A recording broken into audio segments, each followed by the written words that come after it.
Ésaïe, chapitre 31. Malheur à ceux qui descendent en Égypte pour avoir du secours, qui s'appuient sur des chevaux et se fient à la multitude des chars et à la force des cavaliers, mais qui ne regardent pas vers le Saint d'Israël et ne recherchent pas l'Éternel. Lui aussi, cependant, il est sage, il fait venir le malheur et ne retire point ses paroles.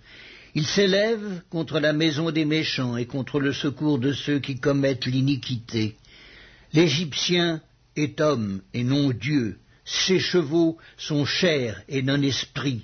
Quand l'Éternel étendra sa main, le protecteur chancellera, le protégé tombera, et tous ensemble ils périront. Car ainsi m'a parlé l'Éternel. Comme le lionceau rugit sur sa proie, et malgré tous les bergers rassemblés contre lui, ne se laissent ni effrayer par leur voix, ni intimider par leur nombre, de même l'Éternel des armées descendra pour combattre sur la montagne de Sion et sur sa colline.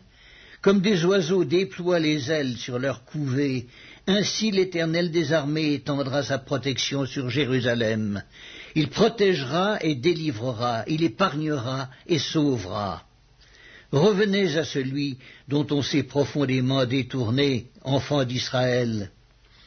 En ce jour, chacun rejettera ses idoles d'argent et ses idoles d'or que vous vous êtes fabriqués de vos mains criminelles. Et l'Assyrien tombera sous un glaive qui n'est pas celui d'un homme, et un glaive qui n'est pas celui d'un homme le dévorera. Il s'enfuira devant le glaive, et ses jeunes guerriers seront asservis. Son rocher s'enfuira d'épouvante, et ses chefs trembleront devant la bannière, dit l'Éternel, qui a son feu dans Sion et sa fournaise dans Jérusalem. Ésaïe, chapitre 32. Alors le roi régnera selon la justice, et les princes gouverneront avec droiture. Chacun sera comme un abri contre le vent, et un refuge contre la tempête, comme des courants d'eau dans un lieu desséché, comme l'ombre d'un grand rocher dans une terre altérée. Les yeux de ceux qui voient ne seront plus bouchés, et les oreilles de ceux qui entendent seront attentives. Le cœur des hommes légers sera intelligent pour comprendre, et la langue de ceux qui balbutient parlera vite et nettement.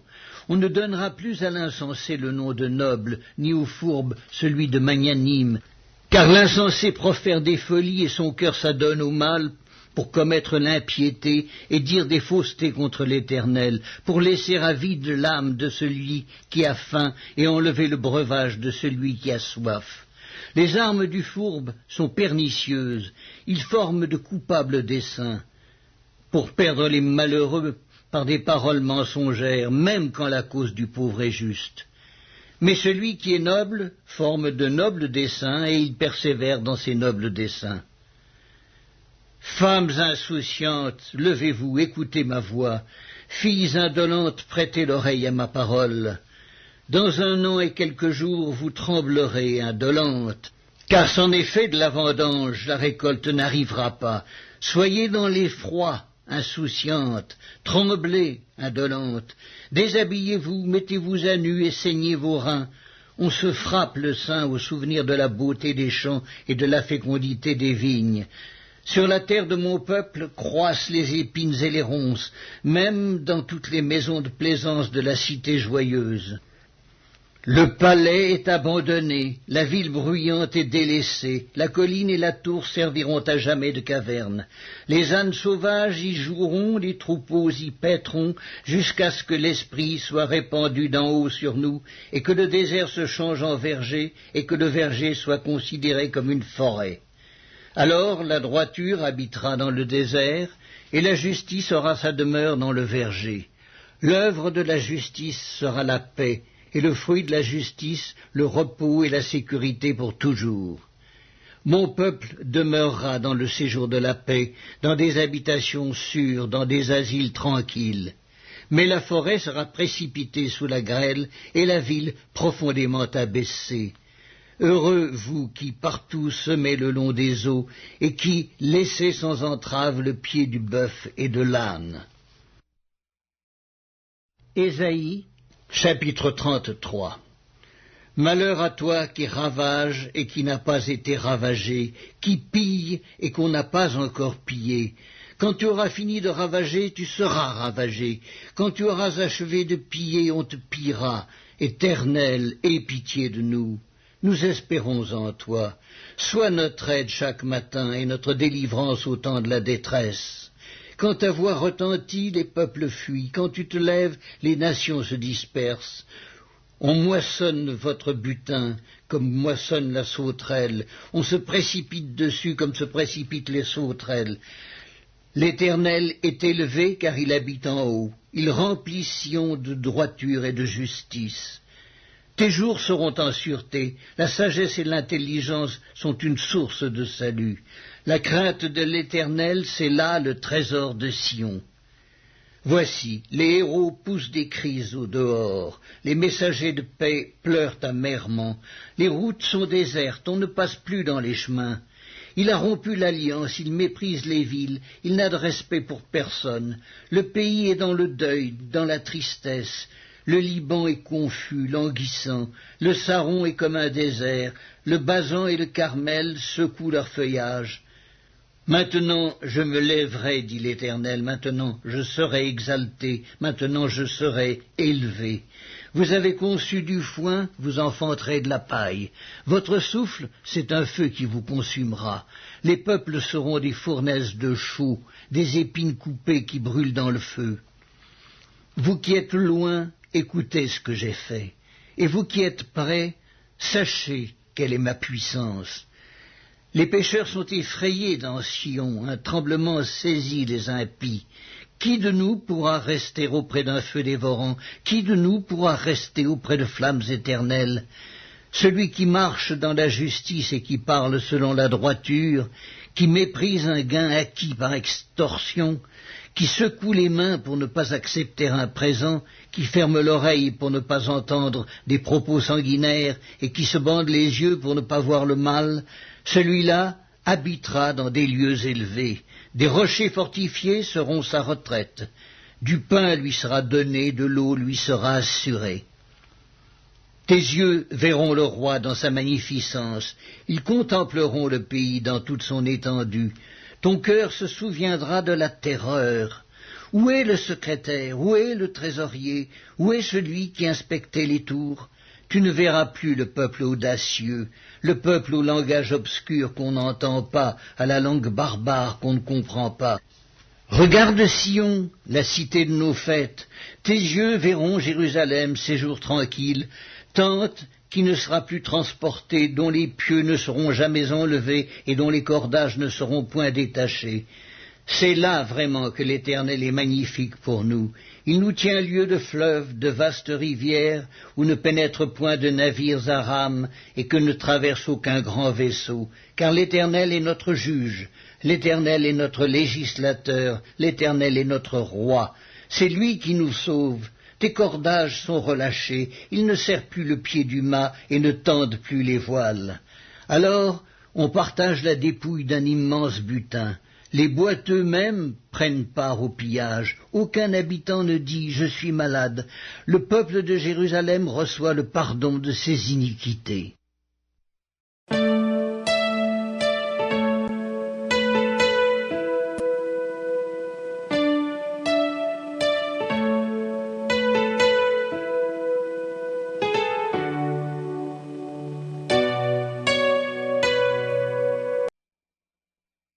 L'épître de Paul aux Romains, chapitre 11. Je dis donc, Dieu a-t-il rejeté son peuple? Loin de là, car moi aussi je suis israélite, de la postérité d'Abraham, de la tribu de Benjamin. Dieu n'a point rejeté son peuple qu'il a connu d'avance. Ne savez-vous pas ce que l'Écriture rapporte d'Élie, comment il adresse à Dieu cette plainte contre Israël? Seigneur, ils ont tué tes prophètes, ils ont renversé tes autels. Je suis resté moi seul, et ils cherchent à m'ôter la vie. Mais quelle réponse Dieu lui fait-il? Je me suis réservé 7000 hommes qui n'ont point fléchi le genou devant Baal. De même aussi, dans le temps présent, il y a un reste, selon l'élection de la grâce. Or, si c'est par grâce, ce n'est plus par les œuvres. autrement la grâce n'est plus une grâce. Et si c'est par les œuvres, ce n'est plus une grâce, autrement l'œuvre n'est plus une œuvre. Quoi donc? Ce qu'Israël cherche, il ne l'a pas obtenu, mais l'élection l'a obtenu, tandis que les autres ont été endurcis, selon qu'il est écrit, Dieu leur a donné un esprit d'assoupissement, des yeux pour ne point voir et des oreilles pour ne point entendre, jusqu'à ce jour. Et David dit, que leur table soit pour eux un piège, un filet, une occasion de chute et une rétribution, que leurs yeux soient obscurcis pour ne point voir, et tiens leur dos continuellement courbé. Je dis donc, est-ce pour tomber qu'ils ont bronché? Loin de là. Mais par leur chute, le salut est devenu accessible aux païens, afin qu'ils fussent excités à la jalousie. Or, si leur chute a été la richesse du monde, et leur amoindrissement la richesse des païens, combien plus en sera-t-il ainsi quand ils se convertiront tous? Je vous le dis à vous, païens, en tant que je suis apôtre des païens, je glorifie mon ministère, afin, s'il est possible, d'exciter la jalousie de ceux de ma race et d'en sauver quelques-uns. Car si leur rejet a été la réconciliation du monde, que sera leur réintégration, sinon une vie d'entre les morts? Or, si les prémices sont saintes, la masse l'est aussi, et si la racine est sainte, les branches le sont aussi. Mais si quelques-unes des branches ont été retranchées, et si toi, qui étais un olivier sauvage, tu as été hanté à leur place, et rendu participant de la racine et de la graisse de l'olivier, ne te glorifie pas aux dépens de ces branches. Si tu te glorifies, sache que ce n'est pas toi qui portes la racine, mais que c'est la racine qui te porte. Tu diras donc, les branches ont été retranchées, afin que moi je fusse hanté. Cela est vrai. Elles ont été retranchées pour cause d'incrédulité, et toi, tu subsistes par la foi. Ne t'abandonne pas à l'orgueil, mais crains. Car si Dieu n'a pas épargné les branches naturelles, il ne t'épargnera pas non plus. Considère donc la bonté et la sévérité de Dieu, sévérité envers ceux qui sont tombés, et bonté de Dieu envers toi, si tu demeures ferme dans cette bonté. Autrement, tu seras aussi retranché. Eux de même, s'ils ne persistent pas dans l'incrédulité, ils seront hantés, car Dieu est puissant pour les hanter de nouveau. Si toi tu as été coupé de l'olivier naturellement sauvage et hanté, contrairement à ta nature, sur l'olivier franc, à plus forte raison, eux seront-ils hantés, selon leur nature, sur leur propre olivier. Car je ne veux pas, frères, que vous ignoriez ce mystère, afin que vous ne vous regardiez point comme sages. C'est qu'une partie d'Israël est tombée dans l'endurcissement jusqu'à ce que la totalité des païens soit entrée. Et ainsi tout Israël sera sauvé, selon qu'il est écrit, le libérateur viendra de Sion et il détournera de Jacob les impiétés, et ce sera mon alliance avec eux lorsque j'ôterai leurs péchés. En ce qui concerne l'Évangile, ils sont ennemis à cause de vous. Mais en ce qui concerne l'élection, ils seront aimés à cause de leur Père. Car Dieu ne se repent pas de ses dons et de son appel, de même que vous avez autrefois désobéi à Dieu, et que par leur désobéissance vous avez maintenant obtenu miséricorde, de même ils ont maintenant désobéi, afin que par la miséricorde qui vous a été faite, ils obtiennent aussi miséricorde. Car Dieu a renfermé tous les hommes dans la désobéissance pour faire miséricorde à tous. Ô profondeur de la richesse, de la sagesse et de la science de Dieu, que ses jugements sont insondables et ses voies incompréhensibles. Car qui a connu la pensée du Seigneur, ou qui a été son conseiller? Qui lui a donné le premier pour qu'il ait à recevoir en retour? C'est de lui, par lui et pour lui que sont toutes choses. À lui la gloire dans tous les siècles. Amen.